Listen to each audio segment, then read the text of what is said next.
साल था 1556। एक ऐसा साम्राज्य जिसका कोई ठोस केंद्र नहीं था और एक 13 साल का लड़का जो अपने पिता की अचानक मौत के बाद एक बेहद अस्थिर गद्दी का वारिस बना। आज के इस विस्तृत ऐतिहासिक विश्लेषण में हम उस युवा लड़के की यात्रा को डिकोड करेंगे जिसे दुनिया आज अकबर महान के नाम से जानती है।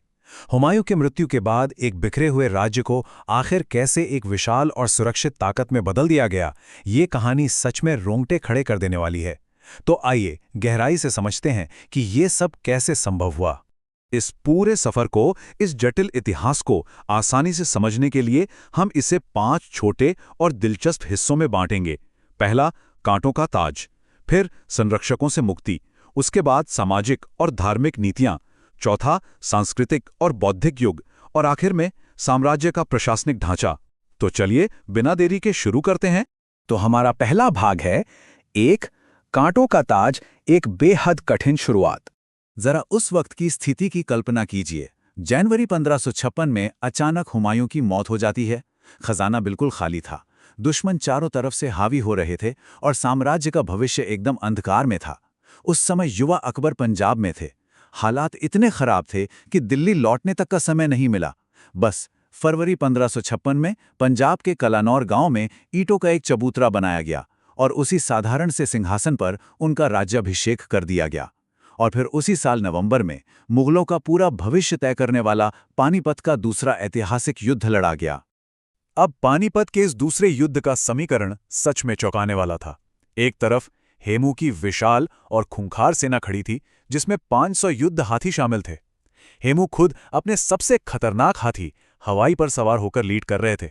और दूसरी तरफ बैरम खान के नेतृत्व में मुगलों की एक बहुत ही छोटी सी सेना। मतलब यह मुकाबला पूरी तरह से बेमेल था। लेकिन युद्ध के बीच में अचानक एक तीर हेमू की आंख में आ लगा और मानो इतिहास ने हमेशा के लिए मुगलों के पक्ष में करवट ले ली। आगे बढ़ते हैं हमारे दूसरे भाग की तरफ। 2, संरक्षकों से मुक्ति और सत्ता का असली नियंत्रण। अब देखिए, दिल्ली की गद्दी तो मिल गई, लेकिन सच कहूं तो अगले कुछ सालों तक सम्राट का दर्जा सिर्फ नाम का था। पर्दे के पीछे कई शक्तिशाली लोग सत्ता की डोर अपने हाथों में रखना चाहते थे। 1556 से 1560 तक तो बैरम खान का पूरा वर्चस्व रहा। वो बिना पूछे ही बड़े बड़े फैसले ले लिया करते थे। फिर जब उन्हें हटाकर मक्का भेजा गया और रास्ते में उनकी हत्या हो गई, तो सत्ता का पूरा खेल धाइमा माहम अनागा और उनके महत्वाकांक्षी बेटे अधम खान के हाथों में चला गया। यहीं पर एक बहुत दिलचस्प सवाल उठता है। 1560 से 1562 के इस दौर को इतिहास में पेटीकोट शासन या हरम दल का शासन कहा जाता है। तो असल में सत्ता किसके पास थी? दरअसल इस दौरान युवा सम्राट को जानबूझकर प्रशासन से दूर रखकर हरम की राजनीति में उलझाए रखा गया। लेकिन 1562 आते आते अकबर को इस साजिश की भनक लग गई। उन्होंने एक बेहद आक्रामक कदम उठाते हुए अधम खां को खत्म करवाया, जिसके कुछ ही समय बाद महामनगा की भी मृत्यु हो गई। इस तरह आखिरकार सम्राट को पहली बार सत्ता का पूर्ण और स्वतंत्र नियंत्रण मिल गया। यहीं से शुरुआत होती है हमारे तीसरे भाग की। 3, सामाजिक और धार्मिक नीतियां यानी साम्राज्य का एकीकरण। स्वतंत्र रूप से सत्ता हाथ में आते ही फैसलों की जो झड़ी लगी वो कमाल की थी। यह केवल अपनी ताकत बढ़ाने का तरीका नहीं था, बल्कि आम जनता का भरोसा जीतने की एक बहुत सोची समझी रणनीति थी। 1562 में युद्धबंदियों को दास बनाने की प्रथा और बाल विवाह पर तुरंत रोक लगा दी गई। 1563 में हिंदुओं पर लगने वाले तीर्थ यात्रा कर को खत्म कर दिया गया और फिर 1564 में सबसे बड़ा मास्टर स्ट्रोक खेलते हुए जजिया कर को पूरी तरह से हटा दिया गया। इन ताबड़तोड़ फैसलों ने देश की बड़ी आबादी के मन में प्रशासन के लिए एक नया विश्वास जगा दिया। अब जैसा कि इतिहास में अक्सर होता है, इन बदलावों को लेकर जानकारों की राय काफी बंटी हुई है। एक तरफ इतिहासकार अब्दुल कादिर बदायूनी जैसे लोग थे जिन्होंने भारी आलोचना की और माना कि इन फैसलों ने इस्लामी प्रथाओं को दबाया। वहीं दूसरी तरफ कई अन्य इतिहासकार इस बात का कड़ा विरोध करते हैं। वे मानते हैं कि यह दौर अत्यधिक सहिष्णुता और सभी धर्मों के शांति से साथ रहने का था। हमारा मकसद यहाँ किसी एक पक्ष का समर्थन करना नहीं है, बल्कि सिर्फ उन ऐतिहासिक दृष्टिकोणों को निष्पक्ष रूप से सामने रखना है जो मूल ग्रंथों में साफ साफ दर्ज हैं। इसी धार्मिक सफर में 1575 का साल बहुत अहम है। फतेहपुर सीकरी में इबादत खाना यानी एक प्रार्थना भवन बनाया गया। ये कोई मामूली जगह नहीं थी। सोचिए, जैन, ईसाई, पारसी और हिंदू धर्मों के विद्वान यहाँ नियमित रूप से बैठकर गहरी धार्मिक चर्चाएं करते थे। ये जानकर हैरानी होती है कि इन बहसों का इतना गहरा असर हुआ कि जैन भिक्षुओं से प्रभावित होकर अकबर ने मांस खाना कम कर दिया और पारसी विद्वानों के प्रभाव में सूर्य नमस्कार तक शुरू कर दिया।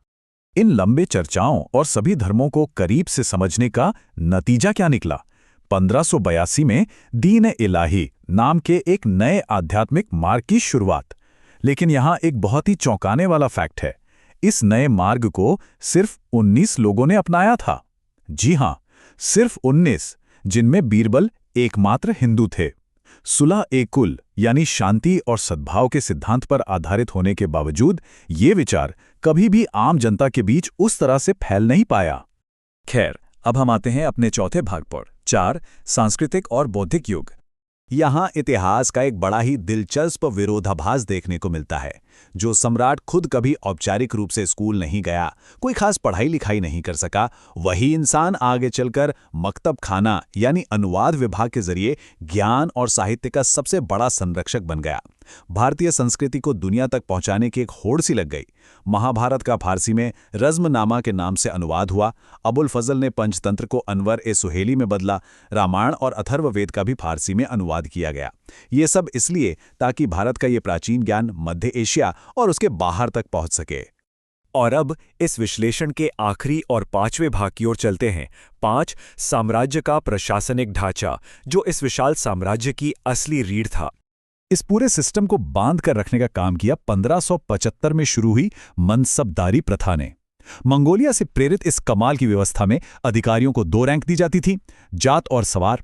जात से किसी भी अधिकारी का रुतबा या ओहदा तय होता था और सवार से ये फिक्स होता था कि उसे अपनी सेना में कितने घुड़सवार रखने हैं। भ्रष्टाचार रोकने के लिए घोड़ों पर दाग लगाने की प्रथा भी शुरू की गई। इसी शानदार और अनुशासित व्यवस्था ने मुगलों की इतनी बड़ी सेना को बिखरने नहीं दिया। जाहिर है, इतने बड़े साम्राज्य को चलाने के लिए पैसे की भी जरूरत थी और इसके लिए एक बेहतरीन रेवेन्यू सिस्टम का होना लाजमी था। 1582 में राजा टोडरमल ने दहसाला प्रथा लागू की। यह एक बेहद वैज्ञानिक तरीका था जिसमें पिछले 10 सालों की पैदावार का औसत निकालकर टैक्स तय किया गया। जमीन को अलग अलग हिस्सों में बांटा गया, जैसे पोलज जहां हर साल खेती होती थी और बंजर जिसे टैक्स फ्री रखा गया। इस सिस्टम से किसानों को बहुत राहत मिली और साम्राज्य का खजाना भी सुरक्षित रहा। तो इस पूरे सफर के अंत में हमारे सामने एक बहुत ही गहरा विचार आता है। एक तरफ इबादत खाने में शांति की बातें हो रही थीं, सामाजिक सुधार हो रहे थे, और दूसरी तरफ साम्राज्य बढ़ाने के लिए लगातार युद्ध और आक्रामक नीतियां भी जारी थीं। खुद अकबर ने कहा था कि एक सम्राट को हमेशा विजय का इरादा रखना चाहिए, वरना उसके दुश्मन उसके खिलाफ हथियार उठा लेते हैं। ये विरोधाभास सच में सोचने पर मजबूर कर देता है। क्या आंतरिक शांति और बाहरी शक्ति का यही सटीक संतुलन किसी शासक को इतिहास में महान बनाता है? ये कैसा सवाल है जो इतिहास के पन्नों से निकलकर आज भी उतना ही प्रासंगिक महसूस होता है। और इसी विचार के साथ हम आज का ये विश्लेषण यहीं समाप्त करते हैं।